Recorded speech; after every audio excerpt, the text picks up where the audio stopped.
February 1, 2022. A union budget, special in many ways.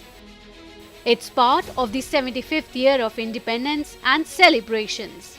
It is also special as this magnificent edifice perhaps witnessed the last budget since its inception. So, what this budget means for different stakeholders.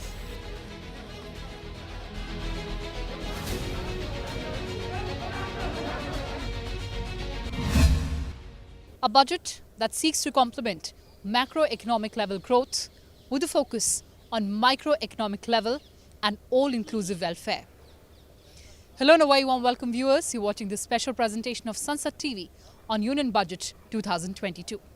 Finance Minister Nirmala Sitharaman emphasized that this year's budget continues to provide impetus for growth. It lays a parallel track of a blueprint for the Amrit Kal, which is futuristic and inclusive. It has taken some prudent and bold initiatives for the MSMEs, for corporate India and for startups. Over the next 20 minutes, we'll get you all the updates and all the highlights of this budget. Come along. माननीय मंत्री महोदय Shrimati Nirmala Sitharaman ji. Honorable Speaker, sir, I present the budget for the year 2022-23.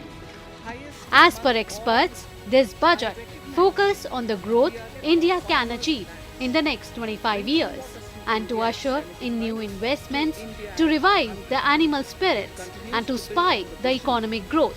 The Union Finance Minister announced the shift towards trust-based governance. The idea is to change the culture of regulatory intrusions in the country. In her fourth successive budget, Sitharaman aimed to boost growth amid continued disruptions from COVID-19 and rising inflation. The Budget 2022 goals include PM Gati Shakti, inclusive development, productivity enhancement, sunrise opportunities, energy transition, climate action, financing of investments. India's economic growth in the current year is estimated to be 9.2%, highest among all large economies. I recognize we are in the midst of an Omicron wave with high incidence but milder symptoms. Further, the speed and coverage of our vaccination campaign has helped greatly. With an accelerated improvement of health infrastructure in the past 2 years, we are in a strong position to withstand challenges. I am confident that with Sabka Prayas, we will continue our journey with strong growth. The road to recovery proposed by the Finance Minister focused on increasing investment in the infra sector, government spending and new initiatives for providing jobs and opportunities, especially in the rural sector. As per budget, India's growth is estimated to be at 9.27%. And here are the key takeaways from the Budget 2022. Let's now take a look at the 10 main takeaways from the Budget 2022. FM announced PM Gati Shakti National Master Plan at a cost of Rs 20,000 crore. 400 new generation Vande Bharat trains to be manufactured in next 3 years. Benefits for women were also announced, which included Mission Shakti, Mission Vatsalya and Saksham Anganwadi and Poshan 2.0. Public capital expenditure increased sharply by 35.4% to 7.50 lakh crore. Rupees 2.37 lakh crore towards direct payments for minimum support price. RBI to start digital rupee in 2022-23. National Tele-Mental Health Program was also announced. Rupees 60,000 crore allocated to cover 3.8 crore households in 2022-23 under Har Ghar Nal Se Jal. Rupees 48,000 crore allocated for completion of construction of 80 lakh houses under PM Awas Yojana in rural and urban areas in the year 2022-23. Digital ecosystem for skilling and livelihood was also announced.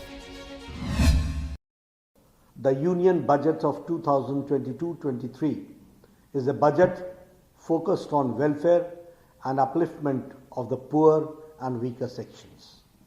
It is the budget that will empower the poor and make them self-reliant. It is a budget dedicated to rural development, to agriculture development, welfare of our workers, infrastructure development, and development and progress of our Himalayan and northeastern states. Exactly the vision of 21st century, the economic vision and priority has already decided by this budget. The highest priority for development of scheduled caste, scheduled tribe, farmers, rural area, agriculture India, tribal India, Gaon, Garib, Mazdoor and Kisan, welfare of all these sectors. This is the highest priority in this budget. The second most important thing is the highest priority for infrastructure.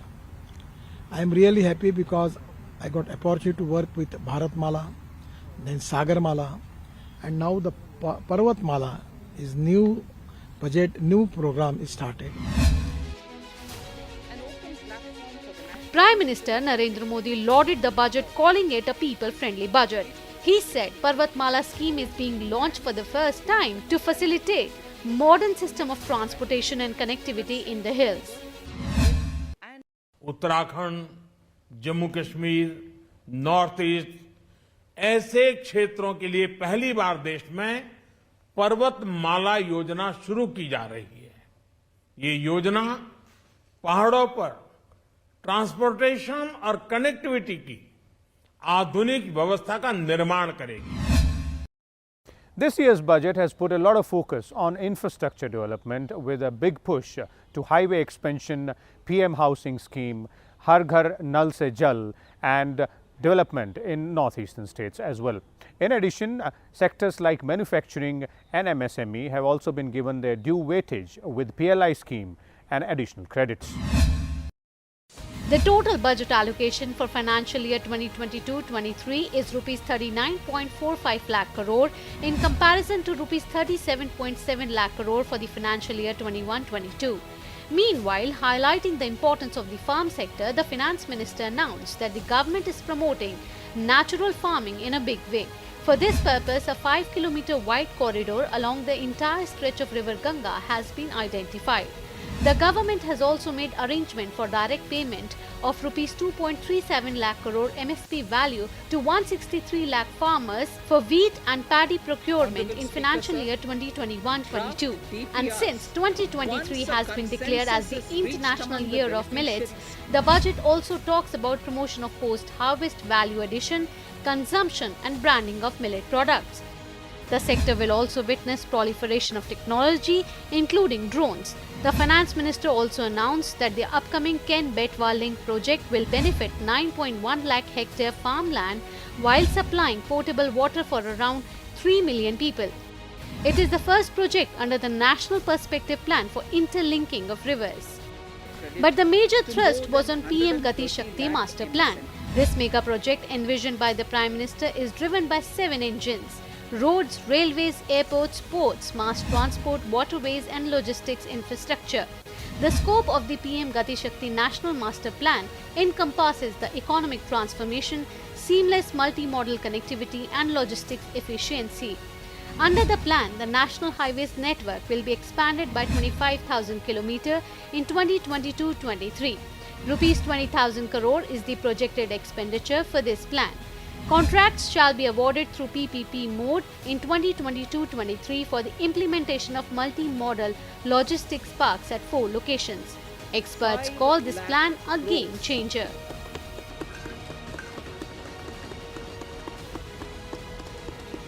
For the Indian economy at this current stage, you need infrastructure push in railways, roads, ports, logistics, warehouse.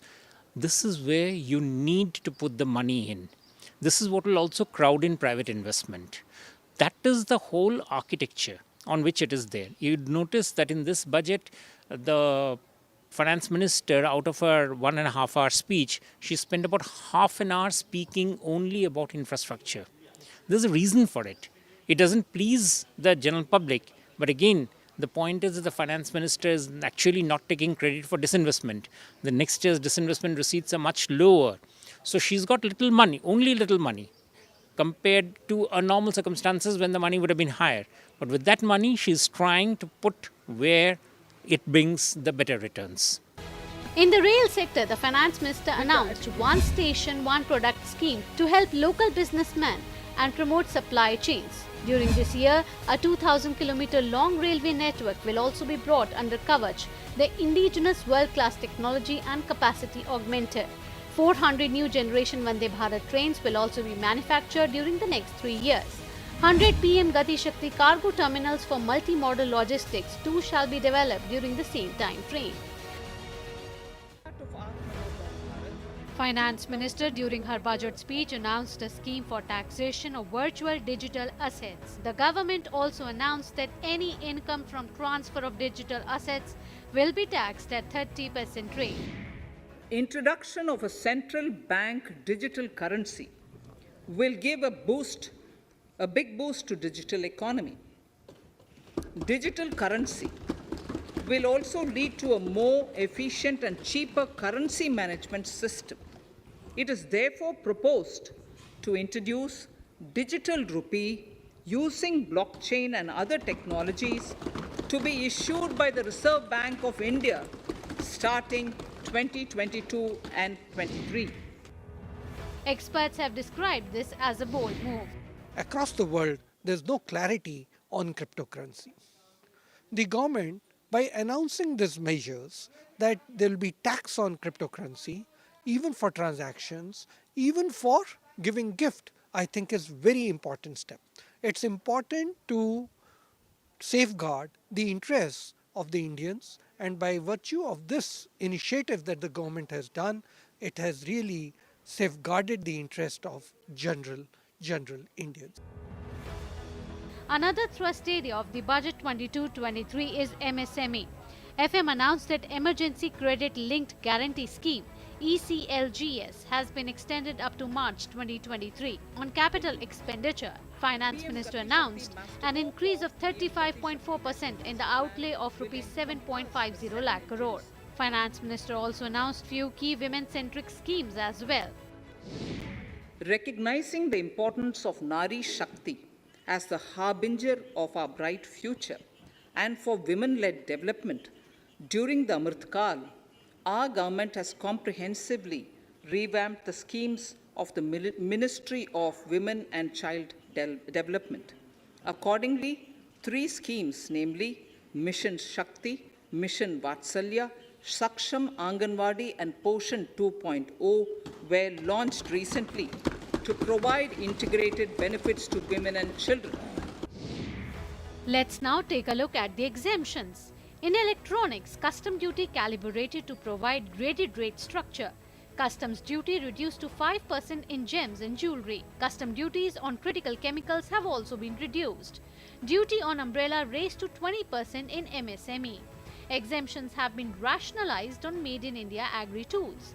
Customs duty exemption given to steel scrap have been extended. Anti-dumping and CVD on stainless steel is revoked. In export sector, exemptions on item used in textiles and leather industry. Comparing the budget allocation of sectors with the previous budgets, the allocation in education sector has been increased. In year 21-22, education sector was allocated Rs 88,002 crore, while in 2022-23 it is announced Rs 1,04,278 crores. Allocation for space technology has also raised from the previous budget. In this budget, Rs 10,535 crore is announced, while in 2021-22 it was Rs 9,015 crores. Manrega scheme allocation has decreased in this financial year. This scheme is allocated Rs 73,000 crore, whereas Rs 98,000 crore was allocated in 2021-22. Social welfare schemes allocation has also been raised in this budget. This year, this sector has been allocated Rs 51,780 crore, and in the year 2021-22 it was allocated Rs 44,952 crore. The PM Modi's lauded scheme Swachh Bharat Mission has been allocated rupees 2300 crore in this financial year, which is rupees 300 crore added to the previous budget. For the rural Swachh Bharat Mission, the allocation has also been increased. It is rupees 7,192 crore for this year, whereas it was rupees 6,000 crore for 2021-22. She announced 3 schemes, Mission Poshan 2.0, Mission Vatsalya and Mission Shakti, for providing integrated benefits to the children. Saksham Anganwadi is yet another initiative that aims to provide better infrastructure and audio-visual aids covered by clean energy and provides improved environment for healthy childhood development. 2 lakh Anganwadis will be upgraded under the scheme. Talking about the tax sector, the Union Budget 2022-23 did not make any changes in income tax slabs. No standard deduction was raised, even as it was widely expected given the elevated inflation levels and impact of the pandemic on the middle class. Sitharaman also did not tinker with the corporate tax rate. However, the concessional rate of 15% has been extended by a year for newly incorporated manufacturing units. On the direct tax angle, the budget allows taxpayers to file updated income tax return within 2 years for correcting errors. It also provides tax relief to persons with disability. The budget also reduces alternative minimum tax rate and surcharge for cooperatives. The budget for 2022-23 has many new ideas to get the economy going again. It was conveyed by the Finance Minister in the budget speech running into 17,031 words today. According to the experts, this budget is wired to take risks, is non-populist and plans to put India on the robust growth path to achieve the target of $5 trillion economy few years from now. Coming in a year that marks India's 75th year of independence, the Union Budget 2022 lays the roadmap for growth not just in this financial year, but also inks the blueprint for growth in the next 25 years. In fact, the Finance Minister referred to it in her speech as the Amrit Kal, when India will be marking its 100 years of independence. So growth not just in the short term, but growth in another 25 years, the next 25 years, from 75 years to 100 years, when India will be celebrating its centenary year of independence.